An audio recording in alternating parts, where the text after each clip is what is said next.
Hello বন্ধুরা, আসসালামু আলাইকুম। কেমন আছেন সবাই? আশা করি সকলে অনেক ভালো আছেন। তো আজকে একটা গুরুত্বপূর্ণ ইনফরমেশন আপনাদের সাথে শেয়ার করব। বিষয়টি হচ্ছে মুস্তাফিজুর এবং নাহিদ রানা, তারা দুইজন কিন্তু আবারও পিএসএল এ ব্যাক করছে। তো এইসব বিষয় নিয়ে আজকের বিস্তারিত ভিডিও থাকবে, তাই ভিডিওটি না টেনে সম্পূর্ণ দেখার অনুরোধ রইল।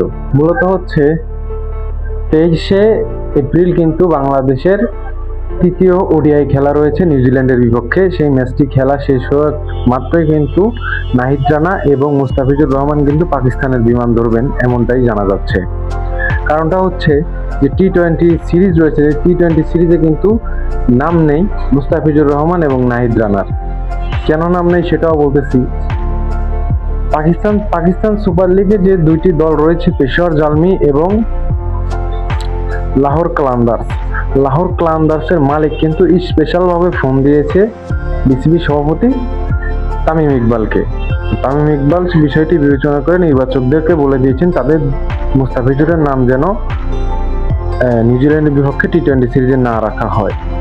আর নাহিদ রানার ক্ষেত্রেও তাই হয়েছে, কারণ পেশোয়ার জালমির হট ফেভারিট বোলার হচ্ছে নাহিদ রানা। আর তামিম ইকবাল কিন্তু এই বিষয়টা তাদের জন্য বিবেচ্য করেছে এবং বিবেচ্য করার জন্য তাদের দুইজনের নাম কিন্তু টি-20 স্কোয়াডে ছিল না এবং নেই। তারা নিউজিল্যান্ডের বিপক্ষে টি-20 সিরিজে থাকবে না। এর ফলে কিন্তু দুইজনের কপাল খুলে গেছে। তারা দুইজনই কিন্তু এবার খেলতে যাচ্ছে পাকিস্তান সুপার লিগে। মাঝপথে চলে এসেছিল, কিন্তু মুস্তাফিজুর রহমানকে কিন্তু পাকিস্তান থেকে নিয়ে এসে কোনো ফায়দা হয়নি, কারণ তাকে ম্যাচই খেলায়নি বাংলাদেশ ক্রিকেট। 2 ম্যাচ ওডিআই হয়েছে, 2 ম্যাচে কিন্তু মুস্তাফিজুর রহমানকে ডাগ আউটে বসিয়ে রেখেছিলেন বাংলাদেশের হেড কোচ ফিল সিমন্স। তাকে কোনো ম্যাচের সুযোগই দেওয়া হয়নি।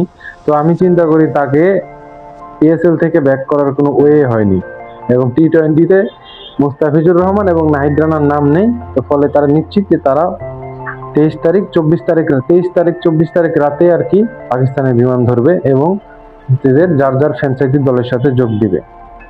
তো আজকের ইনফরমেশন এতটুকুই। ভালো থাকবেন, সুস্থ থাকবেন। ধন্যবাদ সবাইকে।